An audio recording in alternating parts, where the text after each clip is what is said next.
먼저 김광현을 잠시 저평가 좀 하고 시작하겠습니다. 김광현이 미쳤습니다. 미치지 않고서야 한국에서 온 투수가 메이저리그 신인이 5경기에서 0점대 평균 자책점을 기록할 수 있단 말인가요? 김광현은 한국에서도 통산 성적이 3점대 평균 자책점을 기록했습니다. 그는 류현진보다 한 살 어린 한국 나이 33살의 베테랑 투수입니다. 세인트루이스는 한국에선 에이스였던 김광현을 2년 100억 정도밖에 안 주고 평균 자책점 4점대 정도 예측하며 데리고 왔습니다. 아니 그런데 이 정도로 잘해버리면 야구 팬들은 너무 혼란스럽습니다. 메이저리그 별거 아닌가? 김광현이 미러키와의 5번째 등판 경기에서 7이닝 무실점 3진을 6개를 곁들이며 최고의 피칭을 했습니다. 피안타가 3개 있었는데 이 3개 모두 2루타였습니다. 또한 볼넷도 3개나 기록했습니다. 자칫 실점을 할 수도 있었다는 거죠.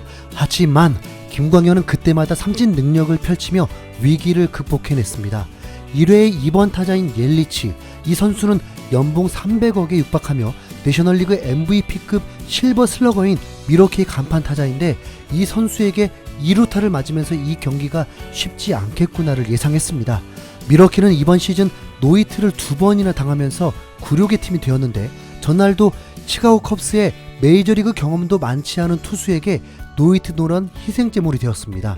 선수들도 분노할 수밖에 없죠. 세인트루이스와 2위를 다투고 있기 때문에 더욱 열을 올리며 김광현을 무너뜨리려고 했을 것입니다. 하지만 미러키는 김광현을 무너뜨리지 못했습니다. 김광현이 7이닝 동안 던진 공은 87개에 불과했습니다.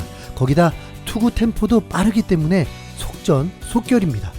7이닝에 87개 던졌는데 교체된 이유는 이번 경기는 미러키 홈구장에서 펼쳐지며 더블헤더 경기로 1차전 낮 경기였습니다. 이번 단축 시즌은 많은 변화를 주며 더블헤더 시 이닝을 7회에 종료하기로 되어 있었습니다. 당연히 무승부라면 승부치기로 들어가게 되는 거고요. 김광현은 3번의 위기가 있었는데 첫 번째는 3회입니다. 투아웃을 잡은 후 2루타를 맞았고 다음 타석은 전 타석에서 2루타를 때렸던 옐리치였습니다. 한국 투수들의 공포의 대상 옐리치인데 이 선수는 류현진에게도 3개의 홈런을 때리면서 4할이었고 오승환에게도 5할의 타율입니다. 거기다 김광현 처음 상대하자마자 2루타였으니까 긴장이 됐습니다. 그런데 이 위기에서 옐리치를 너무 가볍게 삼진 처리했습니다. 위기 탈출. 두 번째는 스스로 자초한 위기였습니다. 4회의 연속 볼넷으로 주자를 쌓아놨는데 김광현이 잠시 쉬면서 포수 몰리나를 불렀습니다. 사인에 대해서 얘기를 하려고 한 건데 갑자기 통역과 트레이너까지 올라오게 되는 해프닝이 벌어졌습니다. 팀도 그럴 수밖에 없는 건 김광현은 이날 13일 만에 선발 등판이었습니다. 한 번 쉬게 된 건데 그 이유가 다름 아닌 김광현의 지병 때문입니다.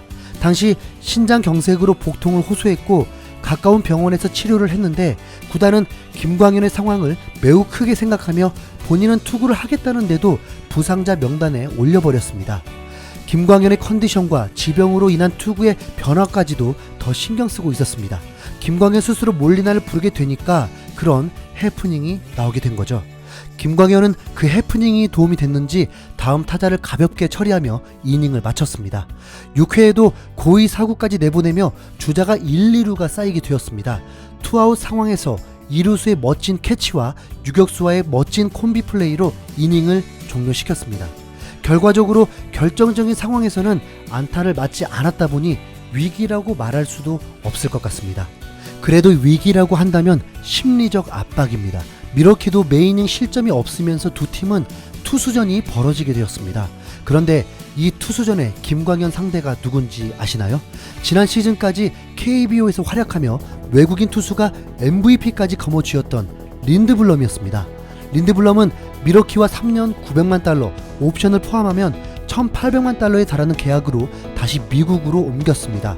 미러키의 선발을 책임졌는데 잘 되는 날도 있고 안 되는 날도 있고 하다 보니 결국 5점대 평균 자책점을 기록하고 있었습니다. 그런데 KBO에서 에이스로서 맞대결을 펼쳤던 두 선수가 미국에서 대결을 펼치게 되는 진풍경이 벌어진 것입니다. 혹시나 두 선수가 모두 부진하다면 KBO 이미지는 더 쇠락하겠지만 이 경기에서 김광현은 7이닝 무실점, 린드블럼은 5이닝 무실점을 기록하면서 본의 아니게 KBO의 위상을 높여주었습니다. 김광현의 등판 경기는 세인트루이스 입장에서도 정말 중요한 경기였습니다. 남은 일정도 지옥의 일정인데 미러키와의 경기에 따라서 2위는 고사하고 플레이오프도 못 오를 상황에 처할 수 있었습니다. 이미 팀 내에서 코로나 확진자도 나오고 어수선해지고 경기가 취소되고 재개되고 더블헤더 많아지고 선수들이 필요할 수밖에 없고 결국 부상자도 속출했습니다. 그렇다 보니 불펜에 믿을만한 투수가 없었습니다. 이는 결과가 말해줍니다. 김광현은 7회까지 87개밖에 투구하지 않았고 이전 등판 때보다 구속도 오르면서 초반에 92마일까지 나왔습니다.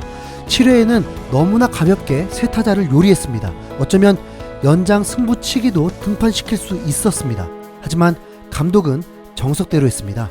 이번 시즌에서만 도입된 승부치기 때문에 이닝 시작을 위기에서부터 시작하다 보니 투수들은 심한 압박감으로 그러니까 실점을 예상하고 투구를 해야 했습니다. 당연히 잘 던지는 투수들도 원치 않게 평균 자책점이 올라갈 수 있게 되는 구조입니다. 그래서 팬들과 많은 야구인들은 찬성하면서도 투수들은 이 시스템을 반대하기도 합니다. 김광현의 대호투에도 불구하고 8회 1대 0으로 앞선 상황에서 감독은 승리하기 위해 승부수를 던집니다. 그 투수는 평균 자책점 6점대에 육박한 선수였습니다. 이게 세인트루이스의 현실이라는 거죠. 결과도 패배였습니다. 8회에 먼저 선취점을 뽑아내며 김광현의 승리가 눈앞에 있었는데 8회 말에 경기를 마무리하러 올라온 투수는 첫 타자부터 볼넷을 허용하고 안타를 맞으며 1실점하고 계속된 위기에 투수를 교체하고 결국 원아웃 2, 3루 상황에서 외야 뜬공이 나오면서 3루 주자는 여유있게 득점하며 세인트루이스가 패배했습니다. 김광현의 호투가 그냥 가려지게 된 것이죠. 그러다 보니 더욱 아쉬움도 컸습니다. 승리 투수는 못 되더라도 팀이 승리한다면 김광현의 공로로 그래도 좋은 평가를 받을 텐데 팀은 김광현에게 미안할 상황만 되었습니다. 아니, 그럴 여유도 없었습니다. 바로 이어서 저녁 경기를 이기려고 파이팅해야 했으니까요. 김광현은 정말 놀라운 성적을 보여주고 있습니다. 사이 영상 후보들 다르비슈, 디그롬, 바우어, 비버, 마에다 겐타 이렇게 얘기하는데 김광현은 5경기 선발 등판에 0점대 방어율입니다. 마무리 투수까지 해도 김광현 같은 성적을 보인 투수는 없습니다. 이는 류현진이 지난해 5월과 7월에 0점대 방어율을 기록했던 것과 비슷합니다. 딱 한 가지, 이닝 수가 부족하기 때문에 에이스급 투수들과 견주기가 민망하지만 전문가들도 김광현의 호투가 절대로 우연이 아니라고 언급하고 있습니다.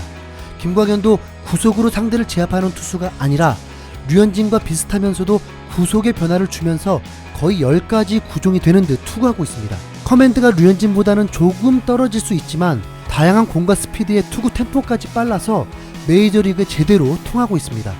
구단은 경기를 패배했음에도 불구하고 김광현에게 올해의 신인왕이라는 타이틀을 걸었고 카디너스 팬들도 분노하면서도 김광현의 칭찬 일색입니다.